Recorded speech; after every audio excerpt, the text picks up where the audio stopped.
political agenda. The Andromedan Council, as a body, their sole purpose is to facilitate evolvement of all life in the galaxy. And that's really what their goal is to allow all life forms to evolve on their own without manipulation. Obviously that's not occurring here on Earth. And we're not the only ones. This is occurring on 22 other planets in our galaxy. But the other planets are not stuck in the muck that we are, to the degree that we are here. And this is a major concern for them, because we're not moving in a direction that we should be moving. There are elements here that are definitely holding us back. And because Earth has become this real prize, and not only Earth, but us as well. So I'm getting off a little bit. Okay. I want to stay with your questions. So its overall goals then are to elevate the spirituality of all life forms in their own particular ways. Evolutionary ways, right. Okay. They evolve according to the degree of their consciousness. Now, how and why was it first brought into existence, the Andromedan Council? I don't know. I do know that it was formed shortly after the Orion Wars, which was a huge war that lasted 600,000 years in our galaxy. And it was predominantly between the humans, the human race, of which there's all kinds of humans, hundreds of billions of humans, and those of reptilian races that do coexist in our galaxy. Now, there was no winner, by the way. Apparently both sides got so tired of killing each other, they just kind of stopped, and a undeclared truce was formed. And I know in Orion, where there's a very large group, they have their own political group called the Orion Group, and the humans and other life forms that came together formed the Andromedan Council. And there are others, you know, that are a small part of each of the galaxy, and other galaxies apparently have their own little groups where people come together and decide, you know, what's happening, or they communicate with each other. There's trade, there's bartering, there's a sharing of wisdom, of knowledge, of essences, so that everything can evolve together, and you know, work in an unconditional love type of space. You're lucky. You're a lucky person, I think. I know you have a very difficult task, but I think you're very lucky to be given this wisdom. I think you're very lucky. When did their interaction with human beings on Earth begin? 1980. 1980? 1980. And how did that begin, and what was the essence of that interaction? Okay. It really all evolved around the Pleiadians themselves. Earth has been the subject of discussion for a long time. The real attention and focus really started when we started detonating our first nuclear weapons. We did, as a race.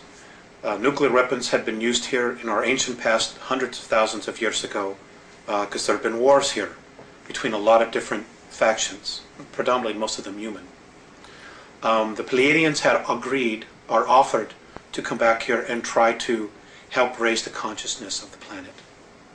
Well, apparently what happened was, when they got here, they were really faced with their past. The Pleiadians had had incredible civil wars amongst themselves, and other wars. And they had just moved into a fourth and fifth density consciousness, and they didn't want to come back here and take the warrior space again.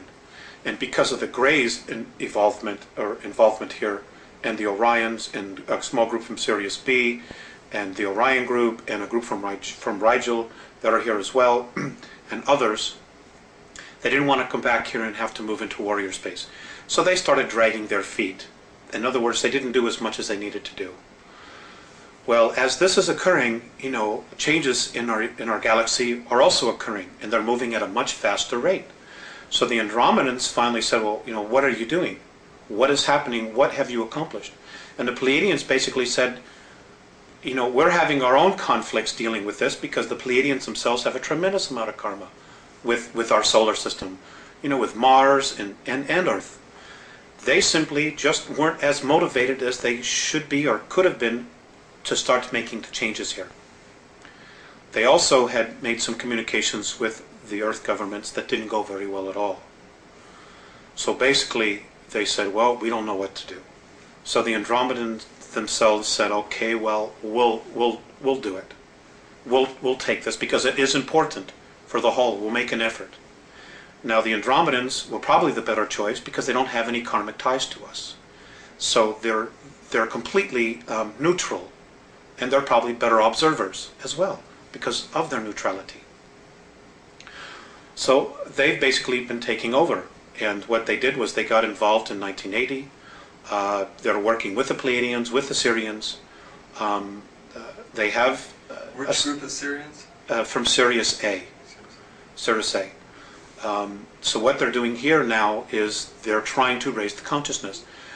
They came back in time to 1964 to contact me. I'm not the only one. There are others.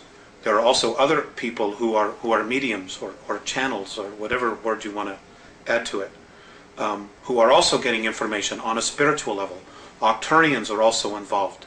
And the whole point is they want our part of the galaxy to evolve. And what's holding it back is our solar system. And what's holding back our solar system is the consciousness of humanity on the Earth. The Earth herself, as an entity, spiritual entity, wants to move into fourth and fifth density. But she can't yet because of the consciousness of humanity. And in order for her to do it without humanity, one of two things have to happen. Humanity either has to shape up, grow up, as the Andromedans say, or humanity has to be removed and get out of the way. Cleansed. Exactly. Whatever term you want to use. But those options don't necessarily involve us using our free will. So that's the dilemma that we have. It's like we are so entrenched in our belief systems that the reality of our belief systems is being chipped away daily, to what we think is real. And an overlapping degree of thoughts and energy are being introduced that hopefully will open our perspective, enough people's perspective, to the point where we can experience a real leap in consciousness here. And we have to do this quickly. We have to do this by 2001 in order to really... particular month? Between July and August. And what's happening? That's the probability. What's happening July, August 2001? Well, basically nothing, but, we're creating our future.